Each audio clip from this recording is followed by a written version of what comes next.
toujours daf may jox courage même tey suba bi may ñëw 8h suba laa jullee sama kër woo ko téléphone na ko maa ngi tribunal mu ne ma fekk ma sama bureau ma dem mu ne ma Ndeye Khady ma ne ma naa mu ne ma courage bu ma la xamee woon damaa bëgg nga dolli ko ma ne ko tey laa gën a am courage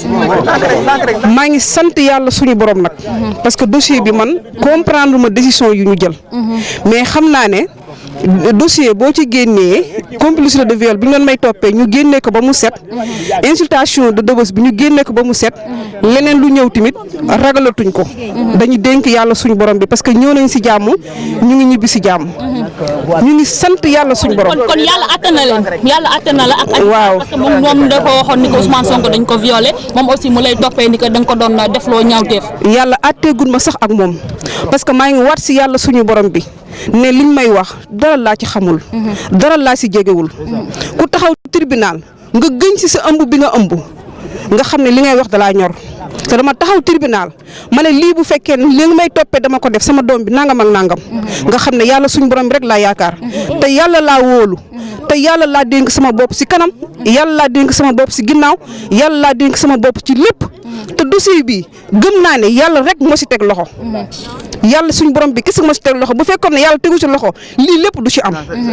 moo tax damay sant yàlla suñu borom. d'accord Ndeye Khady léegi waxtaan nga ak sa avocat nee nañ 2 ans lañ la tëj léegi lan wax na la ni que liñ la toppee lan la ci mën a fekk lan moo la ci mën a. loolu xaw ma ci dara lu ma xam expliqué naa ko xam naa daal maa ñëw naa sama kër jóge ko naa sama kër 8h julli fa ñëw maa ngi ñibbi sama kër leneen nag bu ñëwee rek ñu ànd ak suñu borom. d'accord merci beaucoup foofu laay la nga noppalee ko mu ngi noonu. yàlla suñu borom bi day ànd ak ñun parce que ñoo nekk ci dëgg. dëgg suñu xoolal dëgg moom la yàlla suñu borom bi moom la bëgg te dëgg jooju si lañ nekk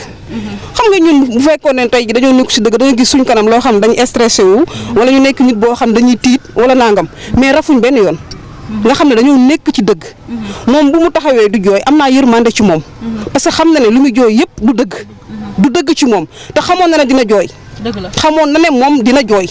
te jooy yooyu moom day doog a commencé bu aboo moom mu xam ne day doog a commencé jooy mais commencé moom xamagul ay jooyam fan la akkee ji nañ ànd ak yàlla nag leneen nag dañ koy dénk suñu borom. d'accord alors avocat bi waxu la c'est-à-dire par rapport ak condamnation bi avocat bi waxu la ni que après. loolu moom sama yoon nekku si ñun daal tey lañ xam lu xew leneen luy ñëw suba.